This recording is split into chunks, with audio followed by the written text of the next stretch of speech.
dando continuidade aí ao transtorno afetivo bipolar. Nós terminamos aqui, né, nas teorias psicossociais, e daí vamos dar continuidade aí na teoria da dinâmica familiar. Um indivíduo com distúrbios provavelmente começará a vida no ambiente de amor e carinho. Todas as necessidades físicas e emocionais eram satisfeitas pelo prestador principal de cuidados que assumia a imagem do bem na mente da criança. Na medida que a criança se desenvolvia e se torna cada vez mais independente, parte do carinho era retirado. A criança que não obtido a constância do objeto, nessa ocasião, não conseguia incorporar no prestador principal de cuidados os conceitos tanto de bem como de mal. Na realidade, pessoal, essa questão, né, é por isso que eu deixei aqui essas teorias psicossociais que a gente viu no vídeo passado, ela vem a trabalhar a questão da formação psicológica, né, a formação da personalidade, tá? Até onde, né, a mãe ou o cuidador, né, o principal aí, né, como fala, que cuida realmente da imagem, né, do bem na mente da criança, que ela vai trabalhar essa formação, que ela vai ajudar nessa formação, até onde ela tende a realmente ajudar e até onde ela tende a realmente atrapalhar. Aquela questão da superproteção, a questão dos limites que não são dados. Então a criança ela vai crescendo com esse nível de personalidade, né? Da superproteção, e de repente ela perde essa superprotetora. E aí, o que é que eu faço? Questão de receber esse carinho e de repente perdi esse carinho. E agora o que é que eu faço? Tá? A questão de eu nunca ter sido reclamada, sempre fiz o que eu quis. E agora vem alguém me colocar ordens. O que é que eu faço? Tá? Então, pessoal, é a questão de essa criança ter limites, tá? E essa afetividade, ela não ser exagerada, tá? Criança ter que receber não, ter que receber sim. Então, quando eu só dou carinho e não dou castigo, ela não vai saber o que é o castigo, tá? Ela não vai saber o que é o limite. E quando ela tiver que saber o que é esse limite, talvez a personalidade dela já não esteja preparada para esse limite, certo? Então, essa dinâmica familiar, ela deve ser trabalhada, tá? Nós temos que trabalhar a família em conjunto, certo? Quando nós temos alguém que tem um problema, né, dessa natureza, no sentido de extremos, como no caso da bipolaridade, tá? Então, essa dinâmica familiar, ela explica nesse sentido, de que a criança cresceu de forma inadequada para conviver com a sociedade, né? Se bem que a gente sabe que não existe uma fórmula, mas, né, vai se tentando mostrar o que a sociedade orienta, né? O que as pessoas costumam ter para viver bem, né? Ou precisam ter para viver bem, né? Em um grupo, em uma sociedade. Vamos lá. A fase de mania. Os sentimentos de energia multiplicada, criatividade e euforia são comuns. As pessoas que experimentam um episódio maníaco frequentemente falam a 1000 por hora, ou seja, né, elas são verborreicas, dormem muito pouco e são hiperativas. Elas também podem se sentir todo-poderosas, invencíveis ou destinadas à grandeza. a grandeza, né? Aquilo que eu falei para vocês, a questão, né, do suicídio. Muitas vezes não é porque elas querem realmente, porque para elas a vida tá muito boa, né? Na fase de mania, a vida tá muito boa. Então, para que é que eu vou tentar o suicídio? Na realidade, ela pode mostrar que uma tentativa, a questão de chamar uma atenção, tá? Como elas são super poderosas, né? Nada irá atingi-los. Psicologicamente, né? Elas pensam assim. A pessoa na fase de mania se sente bem no início, mas tende a perder seu controle. Ela muitas vezes se comporta de forma imprudente durante um episódio maníaco. Desperdiça as economias em jogos de azar, envolve-se em atividades sexuais impróprias.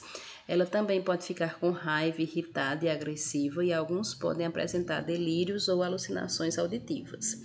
Essa questão, pessoal, seria uma vida incontrolada, tá? Essa pessoa, por ela ter esses pensamentos aí de invencibilidade, elas não param, elas muitas vezes não comem, elas não dormem, elas se tornam perambulantes, tá? Aí muitas vezes a família ela não quer entender que essa fase de mania ela é uma fase que é patológica, faz parte da doença, tá? Muitas vezes a família interpreta que a pessoa ficou bem, porque agora ela está alegre, ela está andando, principalmente quando o paciente está na fase de depressão, sai da fase de depressão e entra de mania, na fase de mania. Então, muitas vezes para a família, né?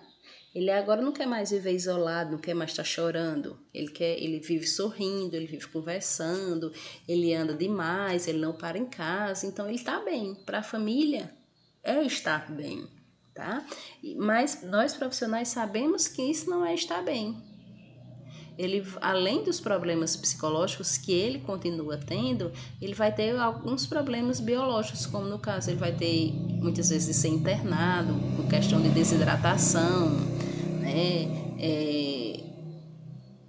O próprio distúrbio psicológico pode ser agravado devido a ele não dormir, certo? Então a família ela tem que ter consciência que ele ainda está num estado patológico.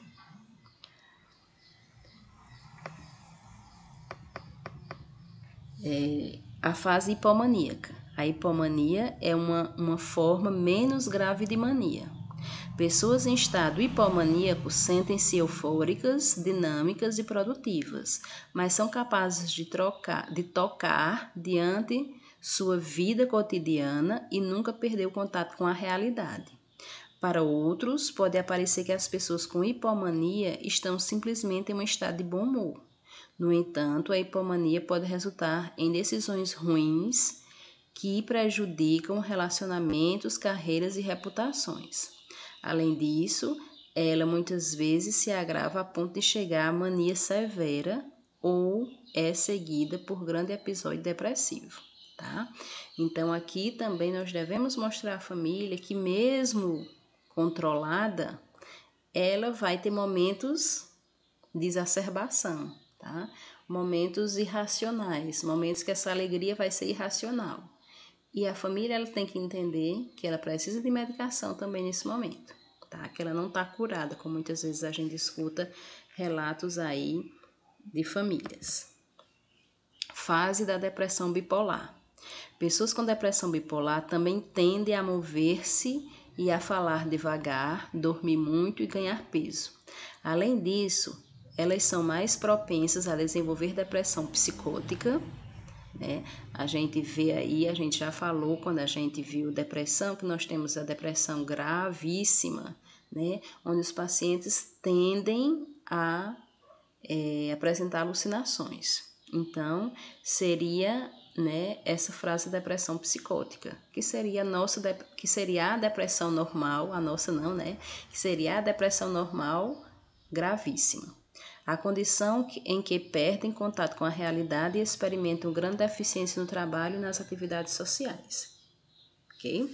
Então, nessa fase realmente da depressão bipolar, Existe uma diferença da depressão bipolar para a depressão em si?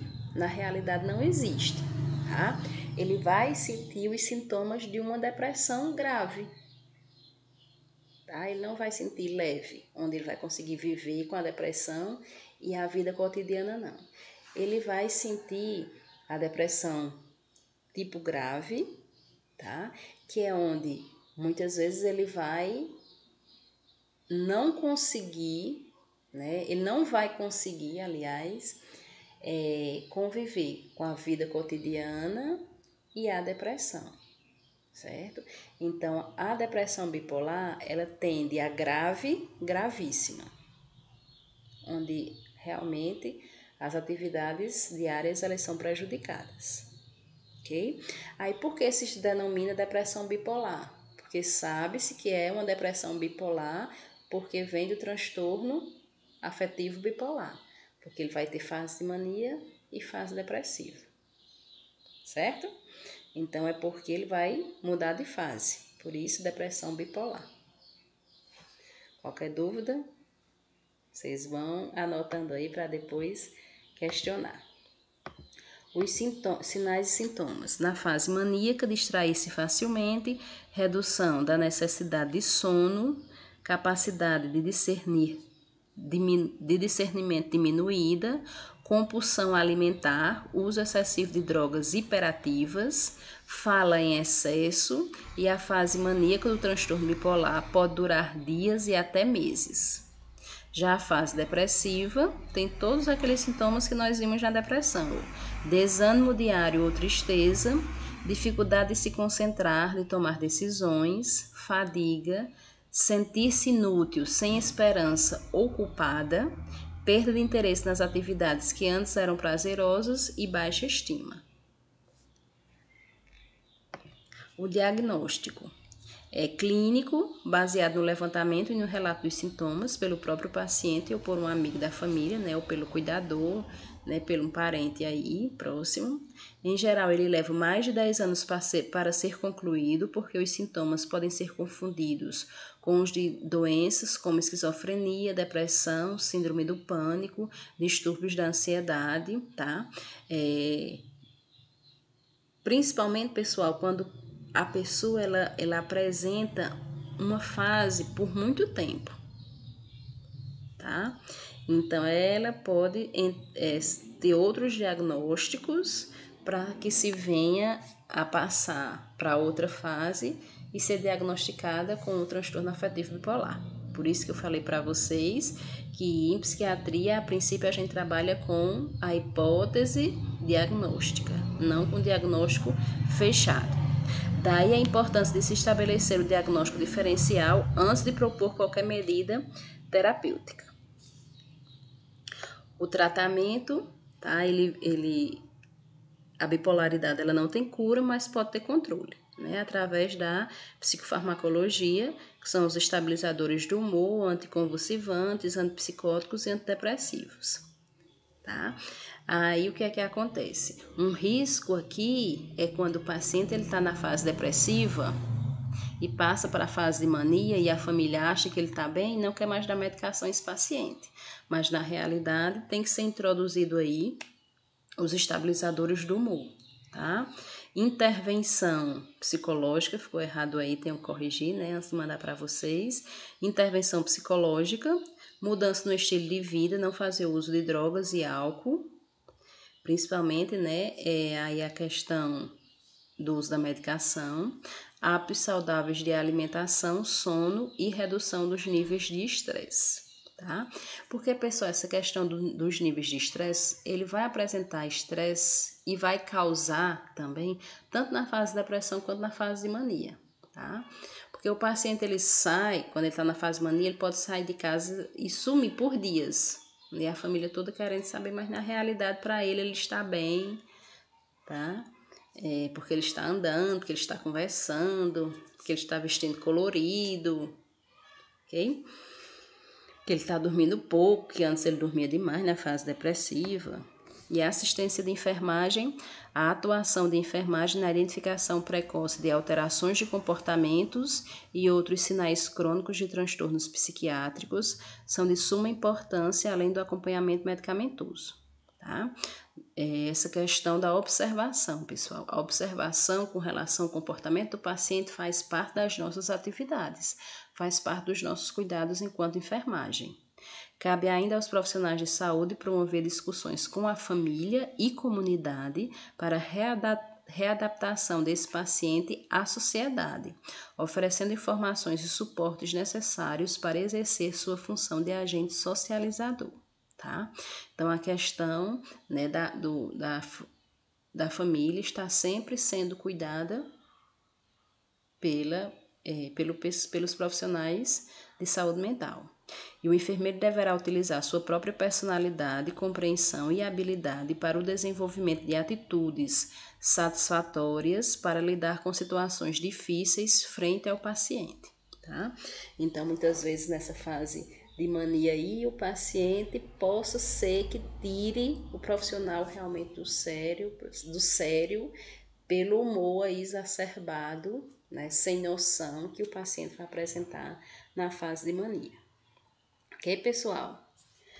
Então, nós vamos juntar aí outros transtornos para a gente fechar aí um teste bem legal para vocês, tá? Bons estudos e fiquem em casa.